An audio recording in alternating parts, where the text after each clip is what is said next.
డబ్బు, అనారోగ్యం, ఉద్యోగం, వ్యాపారం అప్పులతో బాధపడుతున్నారా? వెంటనే జేకేఆర్ గురువు గారికి కాల్ చేసి ఈ వెబినార్ లో జాయిన్ అవ్వండి.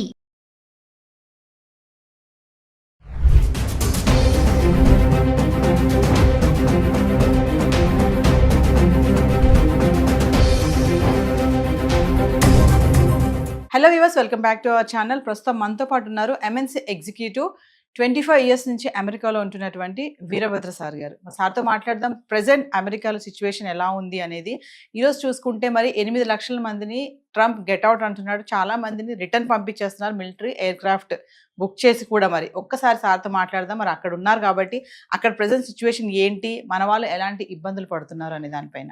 నమస్తే సార్. నమస్తే అమ్మా. సార్, అమెరికాలో H1B వీసాతో సెటిల్ అవ్వాలి అంటే ప్రాసెస్ ఎలా ఉంటుంది? అంటే H1B వీసా ఉంటే సెటిల్ అయిపోవచ్చు అక్కడ అంటే ఏం చెప్తారు సార్? ఇప్పుడు కొన్ని మాటలు మనము చాలా లూజ్గా వాడతాం అమ్మాయి. ఎవరైనా సరే మీ ఆడియన్స్ చూసేవాళ్ళు, ఫస్ట్ ఆఫ్ ఆల్ సెటిల్ అవడం అంటే ఏంటి? ఫిజికలీ స్టే చేయడమా, ఫినాన్షియలీ ఎస్టాబ్లిష్ అవ్వడమా, లేకపోతే ఒక ఉద్యోగంలో లాంగ్ టైంలో ఎంగేజ్ అవ్వడమా, ఏంటి? సో H1B అన్నది is just your visa status. H1B జనరల్గా for the long maximum period of 6 years ఇస్తారు. మధ్యలో ఒక 3 years తర్వాత రెన్యువల్ చేయాలి. అలానే H1B అనేది ఎంప్లాయర్ స్పాన్సర్డ్ వీసా. ఒక ఎంప్లాయరు నేను నా ప్రయత్నాలు నేను చేసి లోకల్గా ఉద్యోగుల కోసం వెతికితే నాకు కావాల్సిన స్కిల్ అండ్ ఎక్స్పీరియన్స్ ఉన్నవాళ్ళు దొరకలేదు కాబట్టి నేను H1 ఫైల్ చేస్తున్నా అని ఒక అండర్టేకింగ్ ఇచ్చి, ఎఫిడవిట్స్ ఇచ్చి, దానికి తగ్గట్టుగా తను చేసిన ఎఫర్ట్స్ ఏంటి, మినిమం 3 months ఎంతో పబ్లిష్ చేసి, ఎన్ని రెజ్యూమ్స్ వచ్చాయి, ఎంతో ఫిల్టర్ చేసాము, ఇవన్నీ ప్రూవ్ చేయాలి అది ఆ కంపెనీ. అప్పుడు వాళ్ళు ఫైనల్గా H1 ఫైల్ చేస్తారు. ఆ H1లో ఎవరన్నా నాలాంటి వాడు వచ్చాడు అనుకుందాం. వస్తే నేను అక్కడ జాబ్ చేస్తాను. మళ్ళీ అగైన్ లాస్ట్ టైం మీకు చెప్పాను, there is nothing called a job in America. Everything is temporary, everything is project oriented.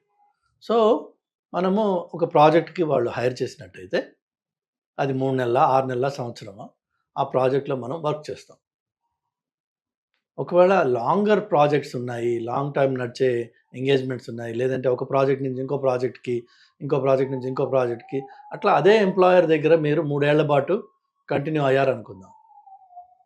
అప్పుడు 3 ఏళ్ల తర్వాత all you have to do is get your H1 renewed. ఆ రెన్యువల్ మళ్ళీ అప్రూవ్ రాగానే జనరల్గా మన పిల్లలు చేసేది ఏంటంటే ఇండియాకి వచ్చి స్టాంపింగ్ చేయించుకొని మళ్ళీ వెనక్కి వెళ్తారు కదా. అది ఇండియాకే రావక్కర్లా, వేరే వేరే మెథడ్స్ కూడా ఉన్నాయి. అసలు యాక్చువల్గా మీరు స్టాంపింగ్ చేయాల్సిన అవసరం కూడా లేదు మీకు. Stamping is only for the purpose of travel తప్ప మీరు విత్ ఇన్ ద కంట్రీ ఉంటే అదే కాగితం మీద మీరు అన్ని పనులు చేసుకోవచ్చు. కానీ చాలా మటుకు మన వాళ్ళందరూ అనుకునేది ఏంటంటే రెన్యువల్ అయింది కాబట్టి నేను ఇండియాకి వెళ్ళాలి, దీన్ని స్టాంపింగ్ చేయించుకుని రావాలి అని సార్. ఓకే, వచ్చారు. వచ్చిన తర్వాత మళ్ళీ అనదర్ 3 years కంటిన్యూ అవుతుంది. అలానే ఒకవేళ అదే ఎంప్లాయర్ మీకు మళ్ళీ వేరే ప్రాజెక్ట్లో పెట్టి వేరే ఎంగేజ్మెంట్స్ ఇచ్చి మీకు కంటిన్యూ చేశాడు అనుకోండి, అక్కడే మీరు 6 ఏళ్ల పాటు సెటిల్ అవ్వచ్చు. సెటిల్, అది దట్స్ వన్ వే మనం సెటిల్ అంటాం. But it's again temporary for 6 years. ఈ లోపు green card, permanent residency process, ఒకవేళ అదే ఎంప్లాయరు ఆయన దయా కరుణం ఉంటే బాగుంటే ఏం చేస్తాడంటే they will initiate green card process. మళ్ళీ అక్కడ లేబర్ సర్టిఫికేషను అన్నీ వాళ్ళు వెళ్తారు. వెళ్ళి గ్రీన్ కార్డ్ కోసం అని చెప్పి again H1 or labour certification, then I-140, then eventually permanent residency or adjustment of status అంటారు దాన్ని, గ్రీన్ కార్డ్.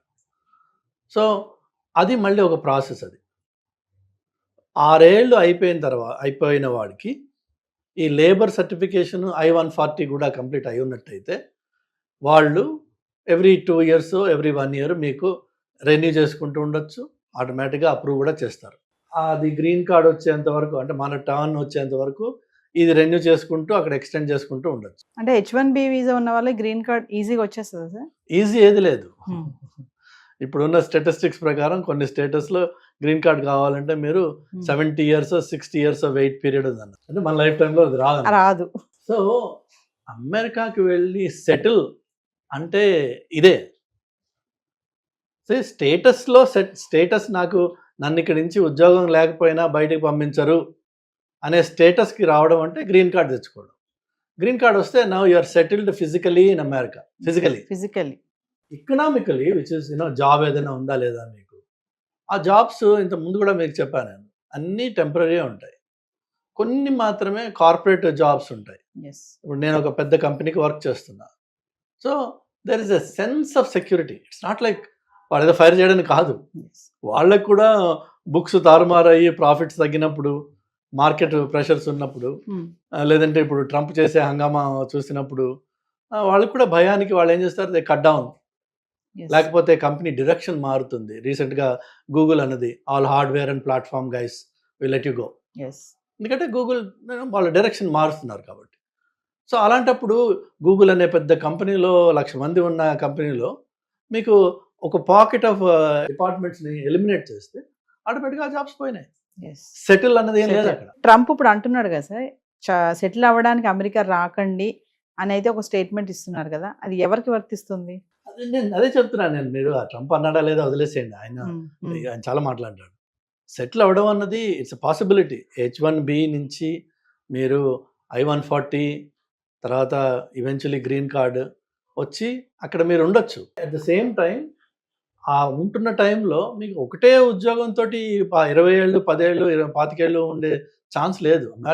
అమెరికానే కాదు, ఈవెన్ ఇండియా కూడా మీరు ఈ రోజున చూస్తే మీకు గవర్నమెంట్ ఉద్యోగాలు లేకపోతే బ్యాంక్స్ ఇలాంటివి ఏమన్నా, అది మీరు ఎక్కడ జాయిన్ అయితే అక్కడ సెటిల్ అయిపోవచ్చు. కానీ మిగిలినవన్నీ ఐటీ జాబ్స్ అన్నీ కూడా then are permanent jobs. Anybody can be laid off any time. 2 weeks notice ఇవ్వాలి వాళ్ళు అంతే. ఆర్ మేబీ ఇండియాలో నోటీస్ టైం ఎక్కువ ఉందేమో, బట్ నోటీస్ ఇచ్చేసి వాళ్ళు లే ఆఫ్ చేయొచ్చు. వాడు nothing holds them back. There is no protections under the law. Present ఇప్పుడు ట్రంప్ H1B వీసా దాంట్లో కూడా మార్పులు చేస్తున్నామని చెప్పి అంటున్నారు కదా సార్, ఏమన్నా మార్పులు జరిగాయి అనుకుంటున్నారా? యాక్చువల్గా ట్రంప్ అండ్ ఈలాన్ మస్క్ వీళ్ళు ఈ బ్యాచ్ అంతా they are more in favour of H1B.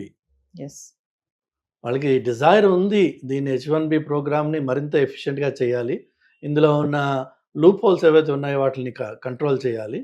But America needs talent. అందులో there is no second thought about. So ఆ టాలెంట్ అనేది ఏమవుతుంది, ఎక్కడి నుంచి వస్తుంది? మెయిన్గా దర్ either Indians or Chinese or Philippine.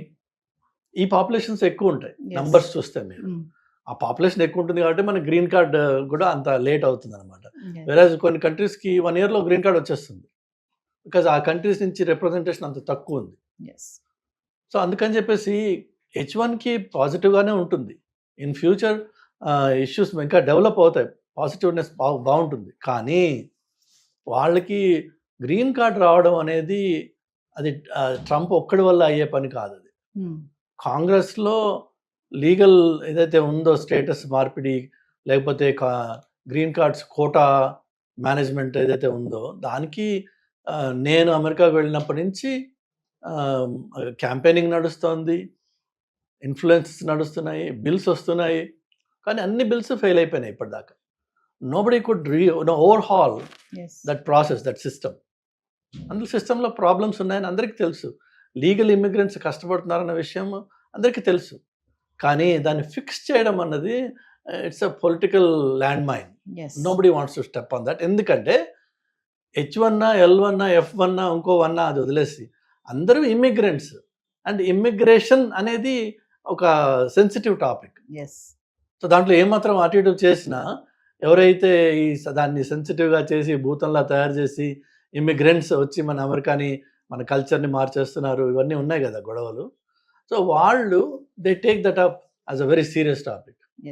So పాలిటిక్స్లో ఎవరైతే ఉన్నారో పొలిటీషియన్స్కి వాళ్ళ కెరీర్ ఎండ్ అయిపోయే అవకాశం ఉంది ఆ టాపిక్ని టచ్ చేస్తే. ఒక విషయం చెప్పండి సార్, అంటే ఎలా పడితే అలా అమెరికా వెళ్ళిపోవాలి ఏదోలాగా, అక్కడికి వెళ్ళి పడ్డామా అక్కడ ఉద్యోగం ఏదో చేద్దామా అని కాకుండా ప్రెసెంట్ ఏంటంటే టాలెంట్ స్మార్ట్ పీపుల్ని ఖచ్చితంగా అక్కడ తీసుకోవడం అనేది జరుగుతుంది అంటారు. ఇక్కడి నుంచి వెళ్ళే వాళ్ళు ఖచ్చితంగా ఏదో ఒక టాలెంట్తోనే వెళ్ళాలి. ఏమీ లేకుండా ఏదో అక్కడికి వెళ్ళి పడ్డామా ఏదో చేసుకున్నాం బ్రతుకుదాం అంటే మాత్రం ఇప్పుడు సర్వైవ్ అయ్యే పరిస్థితి ఉందా లేదా అంటే ఏం చెప్తారు సార్? ఇప్పుడు కాదు, అది ఎప్పుడు లేదు ఆ పరిస్థితి. ఎందుకంటే అన్ఫార్చునేట్గా మనము అక్కడ వెళ్ళి ఇండియన్స్ కొంత సిస్టమ్స్ని అక్కడ పొల్యూట్ చేసిన మాట వాస్తవం.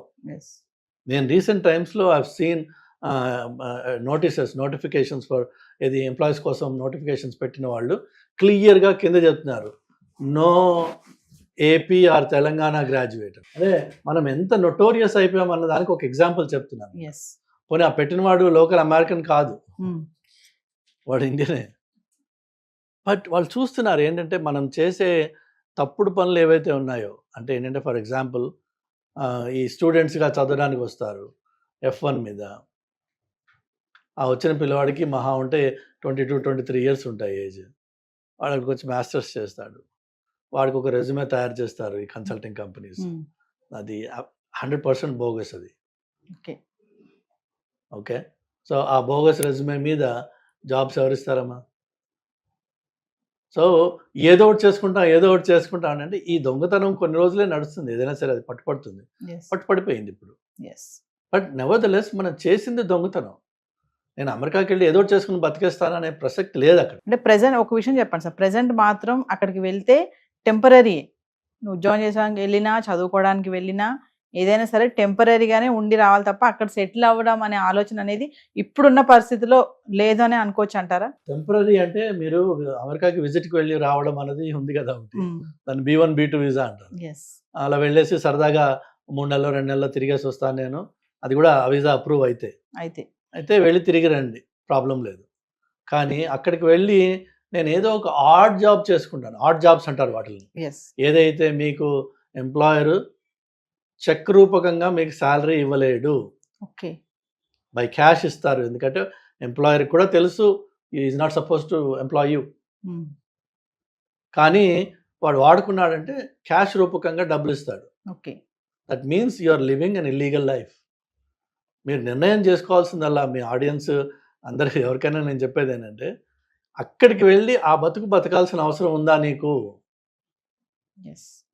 అక్కడికి వెళ్ళి అంత హీనంగా ఏ మెక్డానల్డ్స్లోనో లేదంటే ఏ ఇండియన్ రెస్టారెంట్లోనో నలుగురికి సర్వ్ చేయడమో, లేదంటే గిన్నెలు కడగడమో, లేదంటే స్టోర్స్లో పనిచేయడమో అర్ధరాత్రి అపరాత్రి, అక్కడ ఉండే రిస్కులు ఉన్నాయి. బట్ ఆ వర్క్ కోసం అని చెప్పి నువ్వు అమెరికాకి వెళ్ళాలా? డాలర్ కన్వర్షన్ అంత గొప్పదా? అంత అవసరమా? అది లేక ఇక్కడే మన అహంకారం ఏదైతే ఉందో కొంచెం అహాన్ని కొంచెం కంట్రోల్ చేసుకుని ఎంతోమంది మాస్టర్స్ చేసి, ఇంజనీరింగ్ చేసి, ఫార్మస్యూటికల్ డిగ్రీస్ చేసి పిల్లలు పానీపూరి బండి పెట్టుకున్నారు. ఇండియాలో హైదరాబాద్లో ఉన్నారు మీకు మాస్టర్స్ చేసి పానీపూరి పెట్టుకున్న వాళ్ళు, రోజుకి 3,000 2,000 4,000 సంపాదిస్తున్నారు వాళ్ళు. తప్పేంటి అందులో? కానీ మనకేంటంటే డిగ్నిటీ ఆఫ్ లేబర్ అని చెప్పి ఒకటి ఇండియాలో ఇక్కడ ఉంది. అదంతా నేను చేస్తా, ఇదంతా నేను చేస్తా అక్కర్లా. నువ్వు ఏదైనా సరే, ఏ పనైనా సరే, ఫస్ట్ ఆఫ్ ఆల్ నీ సెల్ఫ్ రెస్పెక్ట్ మెయింటైన్ చేసుకుని నువ్వు పని చేసినట్టయితే అది నీకు గర్వంగా ఉంటుంది, ధైర్యంగా ఉంటుంది. నువ్వు దొంగతనంగా బతకాల్సిన అవసరం లేదు. అక్కడ మీకు డ్రైవర్స్ లైసెన్స్ రాదండి మీకు స్టేటస్ లేకపోతే, which means you can never drive. వేరే వాళ్ళ కారులో అయాపా అని అడుకుని తిరగాలి తప్ప యూ కెన్ నెవర్ డ్రైవ్. ధైర్యంగా మీరు ఒక ఫ్లైట్ ఎక్కి వెళ్ళలేరు, ఎక్కడ ఎవడు నేను స్టేటస్ చెక్ చేస్తాడు. అంత దొంగగా ఉండాలి. అంత ఉండాల్సిన అవసరం ఉందా? అన్ఫార్చునేట్ ఏంటంటే నాకంటే ముందు 10 మంది వెళ్ళారు, వాళ్ళందరూ అక్కడ ఉన్నారు, వాళ్ళు సెటిల్ అయిపోయారు, నేను కూడా వెళ్తా అక్కడికి. ఈ పక్కవాడిని చూసుకుని మనకి అది ఆ ఇచ్చి మొదలవడం తప్ప, అందులో అక్కడికి వెళ్ళాక తెలుస్తుంది వాడు ఎంత దరిద్రంగా అక్కడ ఉంటున్నారు అనేది. ఒక్కొక్క అపార్ట్మెంట్లో 4-3 ఉండాల్సిన అపార్ట్మెంట్లో 8 మంది 10 మంది ఉంటారు. కొన్ని చోట్ల అయితే రాత్రి షిఫ్ట్ సగం మంది పనిచేస్తారు కాబట్టి వాళ్ళ బెడ్స్ వాళ్ళు వాడుకోవడానికి ఈ డే షిఫ్ట్ వాడు అపార్ట్మెంట్లో ఉంటాడు. ఒక రోజున వాడు బ్రేక్ తీసుకుంటే వాడికి పడుకోవడానికి చోటు ఉండదు. అతి హీనంగా ఉంటుంది పరిస్థితి. అక్కడికి వెళ్ళి అంత హీనంగా ఉండాల్సిన నీకు కర్మ ఉంది, నాకు వేరే ఏమీ అవకాశాలు లేవు ఇక్కడ అంటే గాడ్ ఈజ్ గ్రేట్. కానీ అంత దరిద్రాన్ని అక్కడ ఉన్నవాడు నీకు చెప్పడు, ఆ విషయం చెప్పరు. వాడేమో అమెరికా 4 బిల్డింగ్స్ బొమ్మలు చూపిస్తే ఇదే అమెరికా అనుకుంటావు. ఆ బిల్డింగ్స్ ఉన్నది ఓన్లీ న్యూయార్క్ సిటీ డౌన్ టౌన్లో మాత్రమే ఉన్నాయి, or maybe Chicago, or maybe LA. But the rest of America is actually wide open green space. గట్టిగా అరిస్తే పక్కింటి వాడు పిలిపి మనకి కనిపించని పలకని ఇంత దూరంలో ఇళ్ళు ఉంటాయి కొన్ని చోట్ల. ఒంటరితనంతో చచ్చిపోతుంటారు అక్కడ. సో అక్కడికి వెళ్ళి నాకు అంటే వేరే వాళ్ళు చెప్పిన వాటి విషయాలు అవి విని మభ్యపడి అక్కడికి వెళ్ళే బదులు ఫ్యాక్ట్ చెక్ చేయండి. What is the reality on the ground. Present sir H1B visa tight అవుతుంది, టైట్ చేస్తున్నాడు ట్రంప్ అంటే ఏం చెప్తారు ఓవరాల్ గా? టైట్ లూజ్ అంటే ఏం లేదండి, మనకి ప్రాపర్ క్వాలిఫికేషన్ ఉంది. నెంబర్ 1 క్వాలిఫికేషన్ ఉంది. నెంబర్ 2 వీసా ఇంటర్వ్యూకి వెళ్ళినప్పుడు ఆయన అడిగే మినిమం ప్రశ్నలకి నేను ఇంగ్లీష్లో జవాబు చెప్పగలనా లేదా? అలా ఇది మళ్ళీ 100 ప్రశ్నలు వేయరు కదా, అది ఇంటర్వ్యూ కాదు, అది 3-4 ఉంటాయి. వాళ్ళు మెతుకు ముట్టుకున్నట్టే, మొత్తం ఒక అన్నంలో చేయబెట్టట్లేదు కదా. ఆ 3 మెతుకుల్లో మీకు అది ఇది పాడైపోయింది అన్నం రా అని చెప్పి వాడికి తెలిసిపోతుంది. అలా కాదు, మీ దగ్గర సరుకు ఉంది. If you are talented you should definitely try. America is one country where if you are talented your opportunities are endless. కానీ ఇక్కడ నువ్వు చదివిందే వానాకాలపు చదువు, అక్కడికి వెళ్ళి ఏం చేస్తావు పరిస్థితి. దయచేసి నా సలహా ఏంటంటే work on yourself first, be good at some subject, take whatever it is. Hot ఏదైతే మార్కెట్లో ఉందో అది ఏఐనా, డేటానా, ఎంఎల్ఆ, ఏదైనా సరే ఒక టాపిక్ తీసుకోండి, దాని మీద పని చేయండి, దాని మీద గట్టిగా ఫౌండేషన్ బేస్ చేసుకోండి, క్రియేట్ చేసుకోండి. దెన్ కమ్యూనికేషన్ మీద వర్క్ చేయండి. Communication, be able to express yourself and explain what you know. నాకు తెలుసు నువ్వు ముందు జాబ్ ఇచ్చే నేను చేసి చూపిస్తా అంటే ఎవడివ్వడు, అని నాకు తెలుసు అన్న విషయాన్ని నేను చెప్పుకోగలగాలి. ఇవి 2. 3వది వచ్చేసి I need to be presentable. మాసిపోయిన గడ్డమును జుట్లు పెట్టుకుని ఏదో పనికిరాని అలాగ అప్పుడే నిద్ర లేచి ఇంటర్వ్యూలకు వెళ్తే ఆ జాబ్ ఇంటర్వ్యూ రాదు, వీసా ఇంటర్వ్యూ రాదు, 2 రావు. You need to present yourself like a professional. అది it takes effort, it takes investment, it takes seriousness. Then you become something in your life and then be proud of what you achieved. Make it happen. అంతేగాని వాడి కాళ్ళు పట్టుకుని వీడి కాళ్ళు పట్టుకుని అయ్యాపా ఏదో ఒకటి చేసుకుని నేను బతికేస్తా, ఆ ఏదో చేసుకుని అంత దీనస్థితిలో ఉన్నావా నువ్వు? లేవు. మోస్ట్ ఆఫ్ అస్ మనకి పిల్లలు భగవంతుడి దయ వల్ల ఇండియన్ పేరెంట్స్ వాళ్ళ పిల్లలకి తల తాకట్టు పెట్టి డబ్బులు తీసుకొచ్చి ఇస్తున్నారు. ఆ తల తాకట్టు పెట్టి ఇచ్చిన డబ్బులతో ఇక్కడ గర్వంగా ఏదైనా చేయండి. అక్కడికి వచ్చి ఏదో ఒకటి అని కాక్రోచెస్ ఇన్ఫెస్టెడ్ అపార్ట్మెంట్స్లో ఉండి 50 ఏళ్ళు 60 ఏళ్ళ క్రితం కట్టిన ఇళ్ళు, ఇన్సెక్యూర్ ఏరియాస్ ఉంటాయి. చౌకగా దొరకాలి అపార్ట్మెంట్ అంటే మీకు you have to go to areas that are highly insecure. So అక్కడికి వెళ్ళి ఉంటే ఎవడో ఏ రాత్రో ఒకటి కొట్టి మన దగ్గర ఉంది లాక్కుంటాడు. వాడు ఒకటి కొడితే చాలు మనం చచ్చిపోవడానికి, గట్టిగా ఉంటారు వాళ్ళు. లేదు, ఏ షూటింగ్ అవుతుంది, మనం అడ్డంగా పడతాం అందులో. ఈవెన్ దో యూఆర్ ఇన్నోసెంట్, గన్కి తెలియదు, అది బుల్లెట్కి తెలియదు నువ్వు ఇన్నోసెంట్ అన్నది. సెలెక్టివ్గా షూట్ చేయడం పడ్డాం, అయిపోతుంది మన పని. ఇక్కడ అమ్మా నాన్నలు శోభతోటి ఏడవడం ఎందుకు? ఇవన్నీ అవసరమా? Thank you sir. హాయ్, మొట్టమొదటిసారిగా మన విజయవాడలో క్లాస్ రూమ్ ట్రైనింగ్ అండి, 1 డే క్లాస్ రూమ్ ఎన్విరాన్మెంట్లో ఆఫ్లైన్ వెబినార్ జరగబోతుంది. అండ్ ఇంట్రెస్ట్ ఉన్న పార్టిసిపెంట్స్ ఈ కింద స్కూల్ అవుతున్న నెంబర్కి రింగ్ చేసుకొని సీట్ బుక్ చేసుకోండి. దీంట్లో ETFs, index funds and mutual funds మీద completely and hand holding experience మీకు ప్రొవైడ్ చేయబడుతుంది. దీని ద్వారా ఏంటంటే మనం ఎసెట్స్ని స్టాక్ మార్కెట్లో ఎలా మేనేజ్ చేసుకోవాలి, ఎలా గ్రో చేసుకోవాలి, ఎలా ప్రొడక్ట్ చేసుకోవాలో అంటే ప్రాక్టికల్గా నేర్చుకుంటారు. అండ్ మీ ఇప్పటి వరకు మనం ఆన్లైన్లోనే మీరు అటెండ్ అవుతున్నారు. ఇక నుంచి మీరు మన విజయవాడ సిటీలోనే అండ్ లైవ్లో క్లాస్ రూమ్ ఎన్విరాన్మెంట్లో నేర్చుకునే ఛాన్స్ దొరుకుతుంది. కాబట్టి ఇంట్రెస్ట్ ఉన్న పార్టిసిపెంట్స్ కింద స్క్రోల్ అవుతున్న నెంబర్కి పింగ్ చేసి సీటు రిజర్వ్ చేసుకోండి. Thank you.